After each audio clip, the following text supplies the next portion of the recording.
Hola, mi nombre es Montserrat Barrientos Ramírez y yo les voy a hablar sobre las terapias biológicas. Esto ha permitido identificar los mecanismos genéticos y moleculares que intervienen en la transformación celular maligna.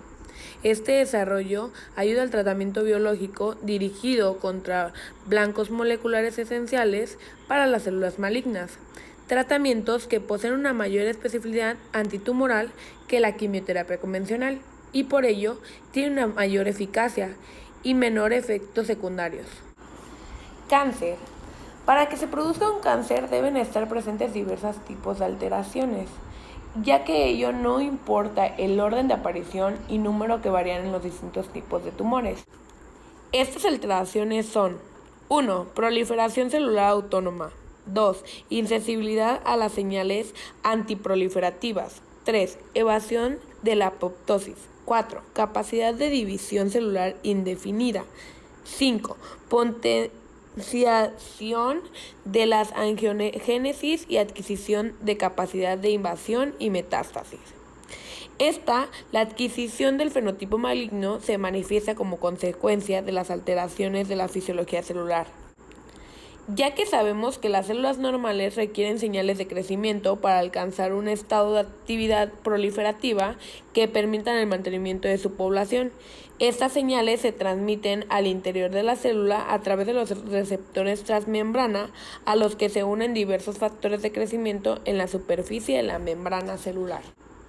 Aquí se muestra que se han desarrollado tratamientos y estrategias antineoplásicas.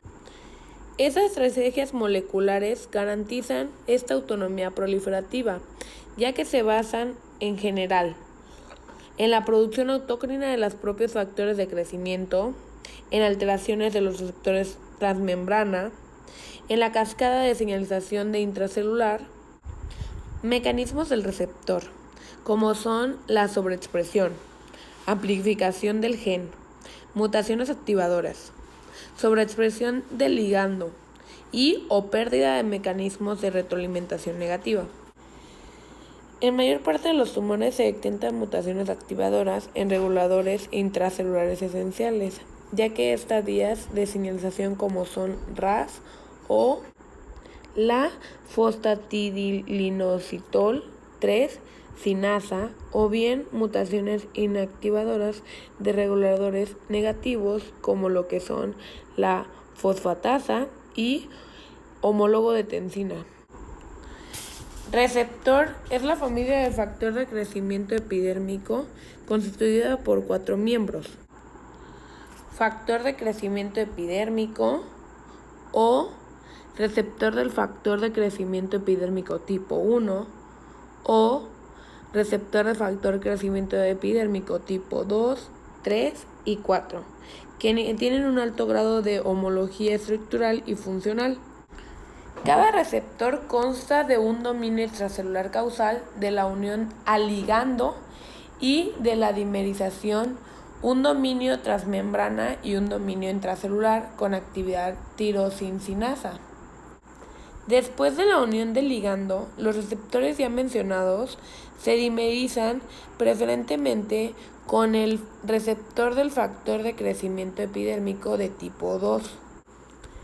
La dimerización activa el dominio sinasa intracitoplasmático y a continuación se autofosforilan los múltiples residuos de tirosina de la cola C terminal de ambos monómeros, ya que hay que recordar que las tirosinas fosforiladas permiten el anclaje de proteínas señalizadoras que activan las 3 vías principales de señalización, que son las encargadas de las transcripciones, como son las RAS, RAF, MAP, sinasa, JAK, STAC y P13K, ACAT.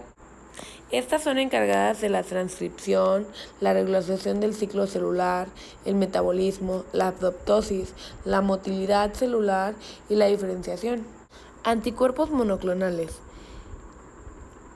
son aquellos que previenen la activación inducida por ligandos como el cetuximab, que es un antirreceptor del factor de crecimiento epidérmico de tipo 1, anticuerpos que interfieren con la activación del receptor independientemente del ligando, como el trastuzumab, antirreceptor del factor de crecimiento epidérmico de tipo 2, y una nueva clase del anticuerpo que previene la heterodimerización, como el pertuzumab. Los anticuerpos que prefieren la activación inducida por el ligando han demostrado actividad clínica principalmente en el cáncer colorectal y el cáncer de cabeza y cuello. En la tabla podemos ver la activación de receptores de factores de crecimiento involucrados en el desarrollo y progresión tumoral. El cetuximab está aprobado para el tratamiento de ambas neoplasias, lo que es el cáncer de colorectal y el cáncer de cabeza y cuello. En el cáncer de colorectal revierte la resistencia tumoral a la quimioterapia con incremento significativo de las respuestas y tiempo a la progresión. Para el tratamiento del cáncer colorectal metastásico, receptor del factor de crecimiento epidérmico de tipo 1 positivo refractario a quimioterapia. Resultados similares se han observado, aunque con menor impacto, en cáncer de pulmón de las células no pequeñas, y para el cáncer de cabeza y cuello es otro blanco al éxito para los anticuerpos, ya que la sobreexpresión y los ligandos comunes ocurren en más del 90% de esos tumores. El trastuzumab fue el primer anticuerpo monoclonal diseñado de forma racional. Especifica el dominio extracelular de el receptor de factor de crecimiento epidérmico de tipo 2. El pertuzumab actúa sobre la zona del dominio extracelular causal de la dimerización de el receptor de factor de crecimiento epidérmico de tipo 2. Este agente se va evaluando en tumores sólidos con resultados prometedores, principalmente en cáncer de mama, ovario y pulmón, ya que también hay dos tipos de anticuerpos en la fase del desarrollo, son el matuzumab y el panitumumab. Inhibidores de la tirosincinasa de los receptores de crecimiento. Desarrollo moléculas de bajo peso molecular que inhiben la actividad de tirosincinasa del dominio intracitoplasmático de la familia del factor de crecimiento epidérmico.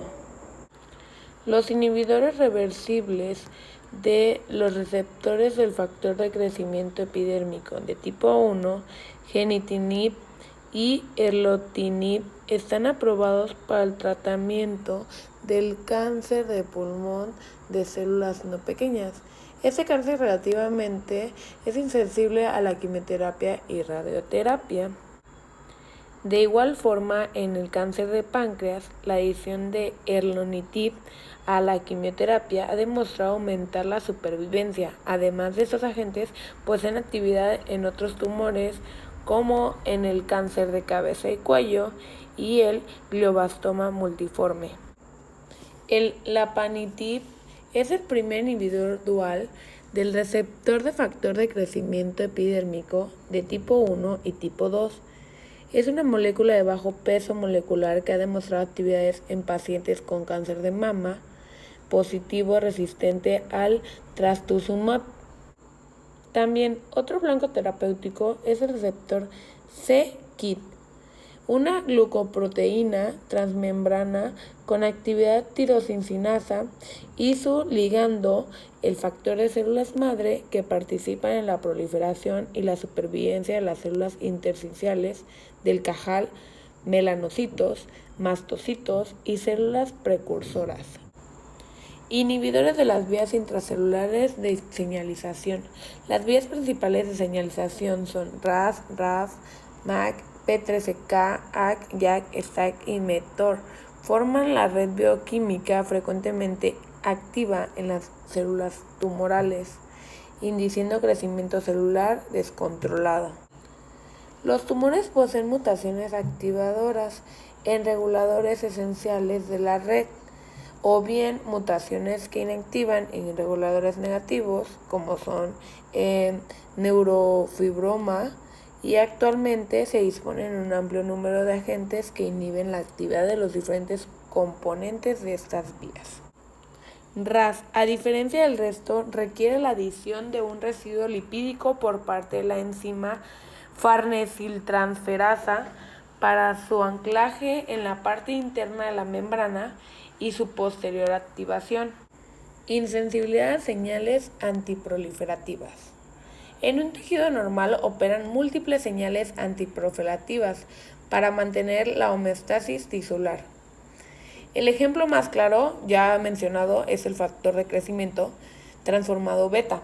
Gran parte de los estímulos antiproliferativos actúan sobre el ciclo celular a través de la proteína del retinoblastoma y los inhibidores naturales de las cinasas dependientes de ciclinas.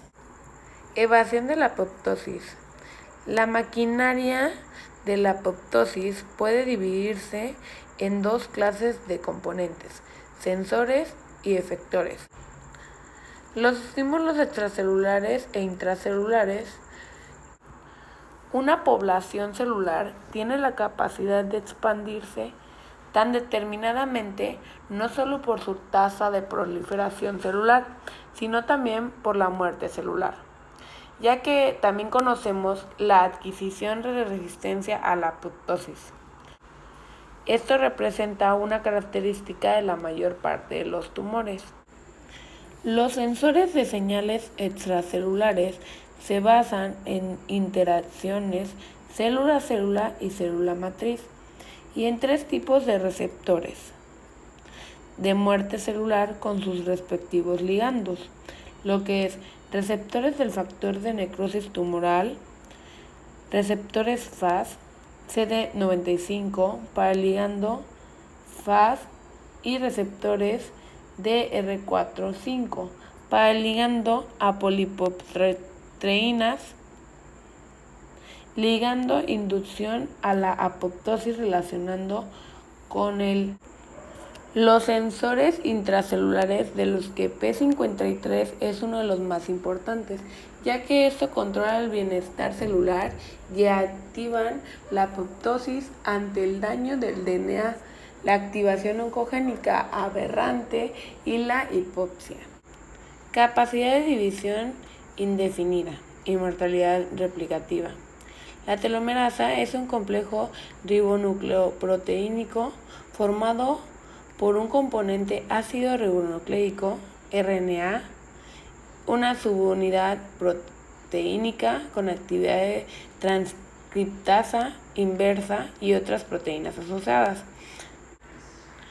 Esto dirige la síntesis de telómeros de los extremos cromosómicos utilizando el comportamiento integral del RNA como plantilla.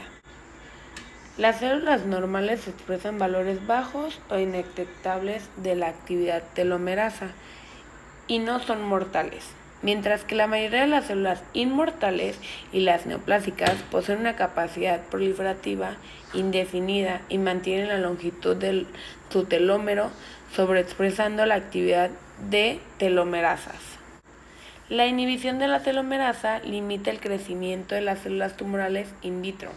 Tras un lapso variable, esto es decir, la inhibición de la actividad de las telomerasas finaliza con la erosión de los telómeros y posterior a esto llega la entrada en senescencia o bien una muerte celular. Potenciación de la angiogénesis. La angiogénesis permite el crecimiento tumoral primario, pero además también proporciona una vía de migración tumoral. Esto nos ayuda para acceder a la circulación sistémica y establecer metástasis distantes, ya sea fisiológica o patológicamente. La angiogénesis está regulada por una serie de factores proangiogénicos y antiangiogénicos, ya que entre ellos está el factor de crecimiento vascular endotelial, Es el más potente y específico de los mitógenos en las células endoteliales, ya que esto actúa como un factor de supervivencia en las células endoteliales y como un factor clave en la movilización de los precursores celulares endoteliales hacia los vasos neoformados. El factor de crecimiento vascular endotelial no solo desempeña un papel en la vascularización y el crecimiento de tumor primario, sino que interviene en las etapas iniciales durante el establecimiento de nuevos focos metastásicos.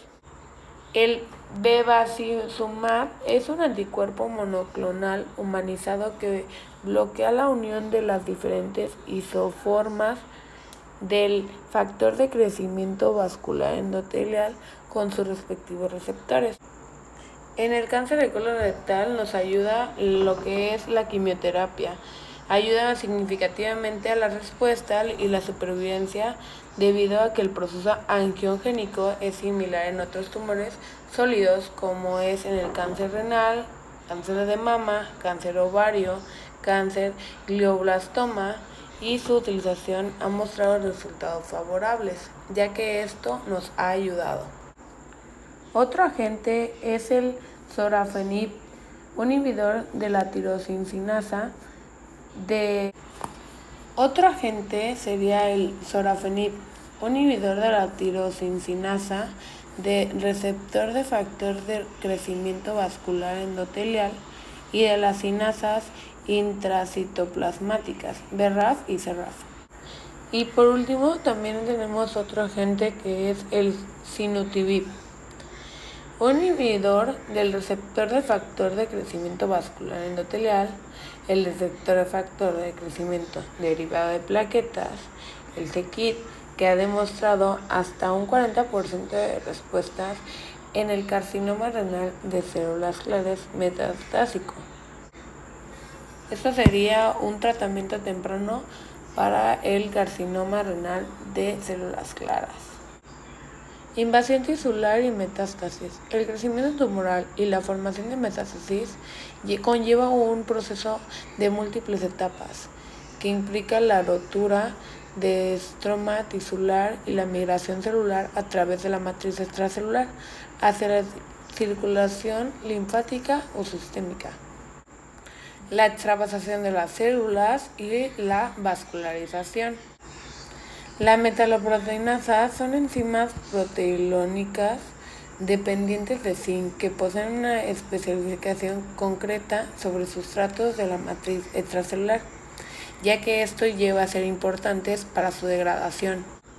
Dentro de los inhibidores de metaloproteinasas, el más estudiado es el marimastat, un péptido mimético de bajo peso molecular que en concentración nanomolares produce 50% de inhibición enzimática en la mayoría de las metaloproteinasas, ya que esto se plantea en estos agentes al ser citostáticos pueden tener una mayor utilidad en tumores más tempranos y ya con esto la carga tumoral sería mínima. La bioterapia sola o en combinación con el tratamiento oncológico convencional se está integrando progresivamente en la práctica clínica, ya que en estos casos como el cáncer renal avanzado, en la leucemia mieloide crónica y en los hits de la bioterapia han sustituido el tratamiento estándar habitual por lo que es la práctica clínica, el tratamiento convencional y paulatinamente obtener los resultados.